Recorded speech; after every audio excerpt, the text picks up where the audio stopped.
জাতীয় সংগীতের মধ্য দিয়ে শুরু হয়েছে জুলাই গণঅভ্যুত্থানের পুনর্জাগরণ অনুষ্ঠান। গত বছরের এই দিনে ঢাকা বিশ্ববিদ্যালয়ের আবাসিক হল থেকে মেয়েরা বের হয়ে এসেছিল এবং ব্যারিকেড ভেঙে প্রতিবাদ জানিয়েছিল। এই দিনটিকে ঘোষণা করা হয়েছে জুলাই উইমেন্স ডে। মহিলা ও শিশু বিষয়ক মন্ত্রণালয় ও ঢাকা বিশ্ববিদ্যালয়ের সহযোগিতায় কেন্দ্রীয় শহীদ মিনারে আয়োজন করা হয়েছে জুলাই উইমেন্স ডে। আয়োজনে রয়েছে চলচ্চিত্র প্রদর্শনী, শহীদ পরিবার ও জুলাই যোদ্ধাদের স্মৃতিচারণ, সাংস্কৃতিক পরিবেশনা এবং বিশেষ ড্রোন শো। রাত 12টায় ড্রোন শোর মাধ্যমে শেষ হবে অনুষ্ঠান।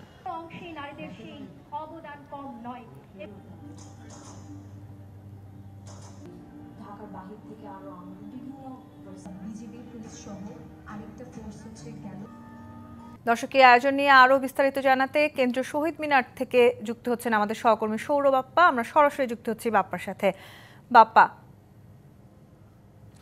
বাপ্পা, আয়োজন কেমন দেখছেন? সেখানে আসলে কি ধরনের আয়োজন করা হচ্ছে, এখন আসলে কি হচ্ছে, সেই সবকিছু মিলিয়ে আমাদেরকে বিস্তারিত জানাবেন। আপনি যেমন বলছিলেন, আমরা এই মুহূর্তে কেন্দ্রীয় শহীদ মিনারে এবং জুলাই অভ্যুত্থানের গত বছরের এই দিনটির যে প্রেক্ষাপট বলছিলেন, নারীদের যে জাগরণ এবং আন্দোলনে নারীদের যে অংশগ্রহণ, নারী শিক্ষার্থীদের হলের গেট ভেঙে বেরিয়ে আসার যে ঘটনা, সেই দিনটিকে স্মরণীয় করে রাখতেই কিন্তু আজকে জুলাই উইমেন্স ডে ঘোষণার মাধ্যমে দিনটিকে স্মরণ করা হচ্ছে। এবং বিকেল থেকেই কিন্তু কেন্দ্রীয় শহীদ মিনারে সাংস্কৃতিক আয়োজনের থেকে শুরু করে নানান কর্মযজ্ঞ হচ্ছে এবং শিল্পযজ্ঞ হচ্ছে। এখানে আমরা দেখেছি শুধু নারী ও শিশু বিষয়ক মন্ত্রণালয় নয়, তার সাথে বাংলাদেশ সংস্কৃতি বিষয়ক মন্ত্রণালয় সেটিও সংযুক্ত আছেন, সেই সাথে বাংলাদেশ শিল্পকলা একাডেমিও সংযুক্ত আছেন। তাদের শিল্পীরা এখানে গান, সঙ্গীত এবং নৃত্য নানা কিছু পরিবেশন করছেন। এবং আমরা বিকেলে দেখেছি জাতীয় সঙ্গীত পরিবেশনের মধ্য দিয়ে কিন্তু এই আয়োজনের উদ্বোধন হয়। এরপরে সঙ্গীত শিল্পী সায়ানের গানে গানে উত্তাল হয়ে ওঠে কেন্দ্রীয় শহীদ মিনার। এবং তারপরে জুলাইয়ের যে আন্দোলনে যে নারীরা অংশ নিয়েছিলেন, তাদের স্লোগানও কিন্তু এখানে একটি বড় ভূমিকা রেখেছে আজকের এই আয়োজনে। এবং এই মুহূর্তে নিশ্চয়ই দেখতে পাচ্ছেন ব্যান্ড ইলালালা, নারী কেন্দ্রিক একটি ব্যান্ড, যে ব্যান্ড এখানে গাইছে গান এবং তাদের গানে গানে উঠে আসছে বিপ্লব এবং বিদ্রোহের নানা স্লোগান। আমরা কিন্তু গানের কিছু অংশ শোনাতে চাই তন্নি আপনাকে।